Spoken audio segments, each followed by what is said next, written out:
हमारे व्यस्त जीवन में ईश्वर की आवाज़। जो आध्यात्मिकता के मार्ग में चलते हैं वे सत्य की दिशा में बढ़ते हैं और ज्योति की ओर बढ़ते हैं, और वे सत्य के साथ खड़ा होना शुरू करते हैं और ज्योति के प्रकाश में होते हैं। वे असत्य के साथ नफरत और अंधकार के साथ लड़ाई शुरू कर देते हैं। इस दुनिया में जहां हम जी रहे हैं, चल फिर रहे हैं, इस दुनिया में जहां हम विचरण कर रहे हैं, यहाँ दुख है।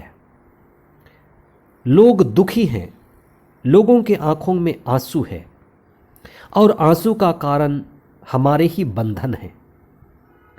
हम जाल में फंसे हुए हैं। सवाल यह है कि यह हमारा दुख कैसे दूर हो। हमें इस पर चिंतन करना है कि हमारे जीवन का दुख कैसे दूर हो। वास्तव में शास्त्र कहते हैं कि ये जीवन हमें मिला है दुख से निजात पाने के लिए, दुख से मुक्ति पाने के लिए। और हम इस बात पर चिंतन करें कि दुख चमत्कार से दूर नहीं होता। बहुत सारे लोग अपने जीवन के दुख को चमत्कार से दूर करना चाहते हैं। बीमारी चमत्कार से दूर हो सकती है, हो जाती है, लेकिन दुख दूर करने का चमत्कार नहीं है। दुख दूर करने का उपाय है समझ, अंडरस्टैंडिंग। इसलिए आज हम विशेष प्रार्थना करें समझ के लिए, गहरी समझ के लिए। 20वां सामान्य रविवार 14 अगस्त 2022। पहला पाठ नबी यिर्मयाह का ग्रंथ अध्याय 38 पद संख्याएं 4 से 6, 8 से 10 तक। इब्रानियों के नाम पत्र अध्याय 12 पद संख्याएं 1 से 4 तक। और संत लूकस का सुसमाचार अध्याय 12 पद संख्याएं 49 से 53 तक। हमारी सही समझ ही हमारे दुख को दूर करती है और दूर कर सकती है।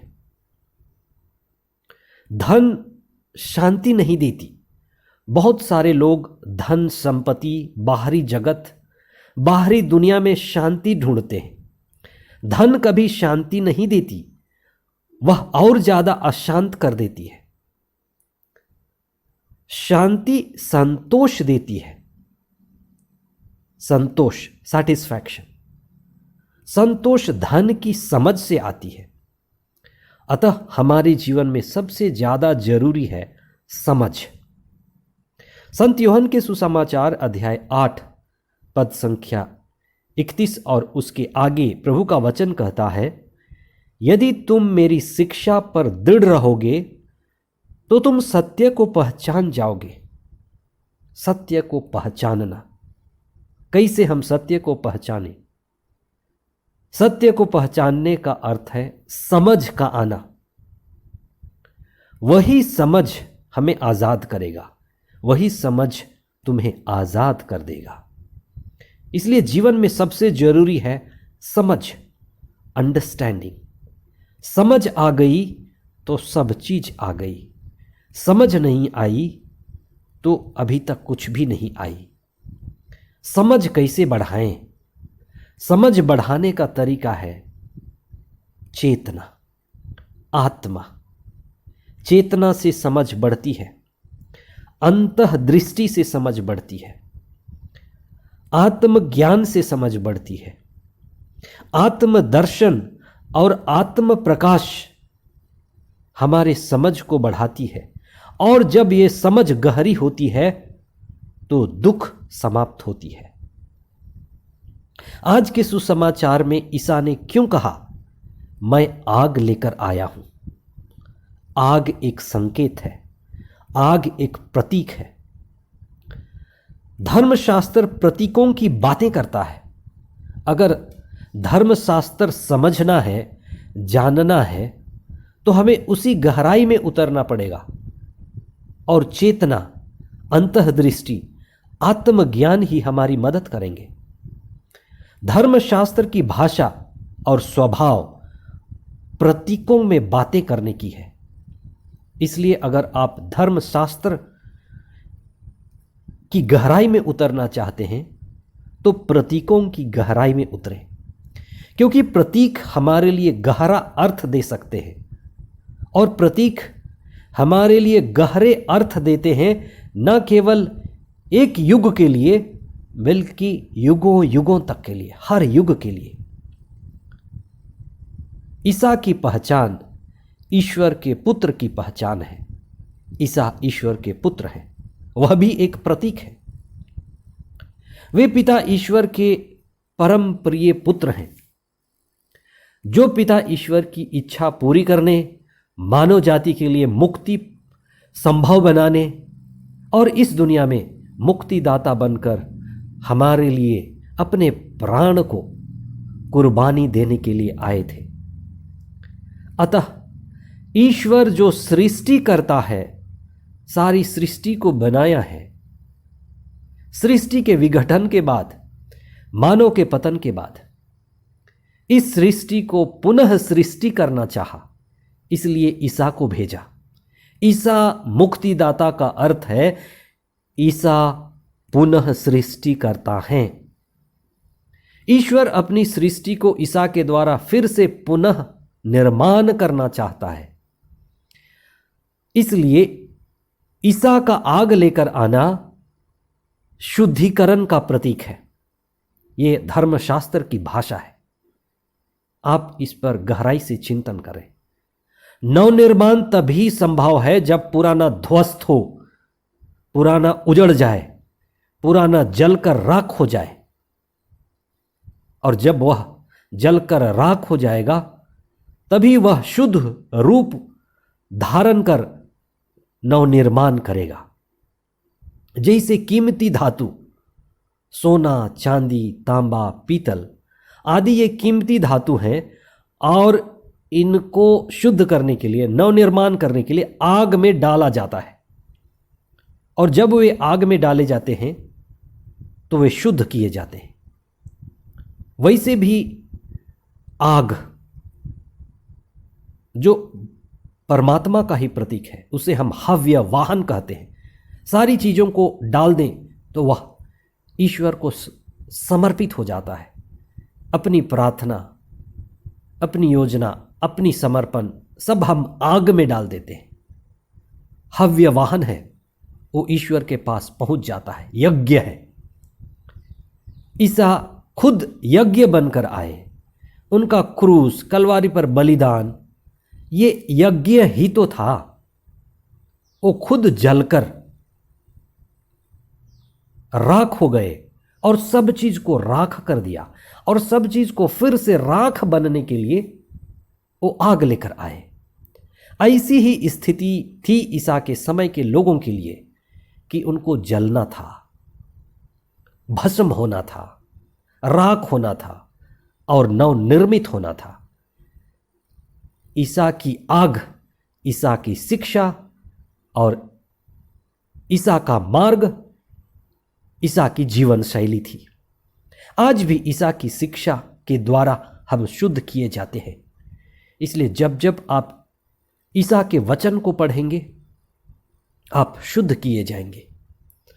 ईसा का यह कहना कि मुझे बपतिस्मा लेना है, यह उनके क्रूस, दुख भोग, मृत्यु का प्रतीक है। वे सत्य के लिए मर गए, सच्चाई के लिए खड़े हुए, निर्दोष होते हुए भी शहीद हुए, मरकर जी उठे। जो सत्य के साथ खड़ा होता कभी समाप्त नहीं होगा। जो सत्य के लिए, सच्चाई के लिए अपने जीवन देगा फिर जी उठेगा, मर नहीं सकता। इसलिए ईसा अमृत पुत्र थे। उसी तरह से ईसा में विश्वास करने वाला अमृत पुत्र और अमृत पुत्री बनता है। आगे ईसा कहते हैं कि मैं फूट डालने आया हूं। ईसा क्यों फूट डालेंगे? ईसा क्यों विभाजन की बात करते हैं? क्यों बंटवारे की बात होती है जहां ईसा होते हैं? यह भी समझने की बात है। जो ईसा की शिक्षा पर चलते हैं, ईसा को अपनाते हैं, ईसा को अपना मुक्तिदाता स्वीकार कर लेते हैं, वे ईश्वर के साथ खड़े हो जाते हैं, वे सत्य के साथ खड़े हो जाते हैं, वे प्रकाश में खड़े हो जाते हैं। और जो ईश्वर के साथ खड़ा हो जाएगा वह बुराई और शैतान के खिलाफ हो जाएगा। जो सत्य के साथ खड़ा हो जाएगा वो घर में हो, दफ्तर में हो, समाज में हो, असत्य के साथ खड़ा हो जाएगा। जो प्रकाश में होगा वह अंधेरे के खिलाफ होगा। इसलिए जो आध्यात्मिक होता है, चेतनशील हो जाता है, आत्मा में जीने लगता है, तो यही व्यक्ति शरीर से ऊपर, दुनिया से ऊपर, मन से ऊपर उठकर प्रकाश में हो जाते हैं, आत्मा में हो जाते हैं, आध्यात्मिक हो जाते हैं, समझदार हो जाते हैं, सामान्य से असामान्य हो जाते हैं। यही फर्क है, यही विभाजन लाता है। जो बेहोश हैं, जो संसारी हैं, वे अलग खड़े हो जाते हैं, इनके विपरीत हो जाते हैं। आप समझें, अगर कोई पति संसारी है, दुनियावी है, वासना तृष्णा में और कामना में है, क्या वह चाहेगा कि उसकी पत्नी आध्यात्मिक बने, आत्मा में जीवन बिताए, प्रार्थना में केंद्रित हो? नहीं, वह उसके लिए बुरा लगेगा।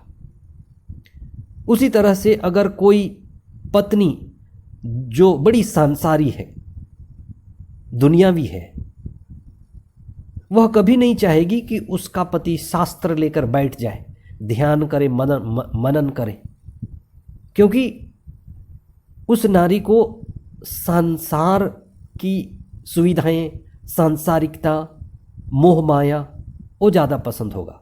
पति खतरनाक हो जाएगा उसके लिए। जिनके बच्चे संसारी हैं,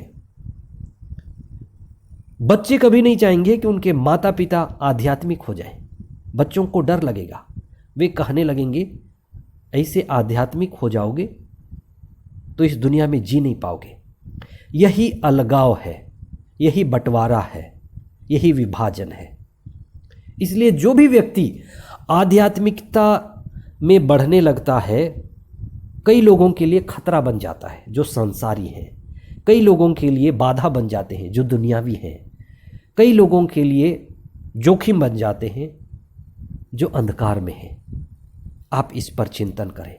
आज के पहले पाठ में ऐसा ही वृतांत है। संसारी लोगों ने यिर्मयाह को खूब सताया, कुएं में डाल दिया, निकाला। राजा भी लोगों के साथ सांसारी, और जैसे राजा वैसे प्रजा। प्रभु का दूत, प्रभु का नबी कितना दुख भोगता है, उसी तरह आध्यात्मिक व्यक्ति को दुख भोगना पड़ता है। पर प्रभु का वचन आज के दूसरे पाठ में कहता है कि हम विश्वास में जिए। आध्यात्मिक व्यक्ति विश्वास करता है, आत्मा केंद्रित, आत्म केंद्रित, आत्मज्ञान में उतरता है। और आध्यात्मिकता का अर्थ ही है आत्मा के अधीन जीवन। आइए हम प्रार्थना करें कि शरीर के ऊपर, मन के ऊपर आत्मा हमारे अंदर राज्य करे, और उसी राज्य को हम ईश्वर का राज्य कहते हैं, उसी का अनुभव करें। आपके जीवन में ईश्वर का राज्य आए, आपके परिवार में, आपके समाज में, आपके संस्था में आत्मा का राज्य, ईश्वर का राज्य आए। आमीन।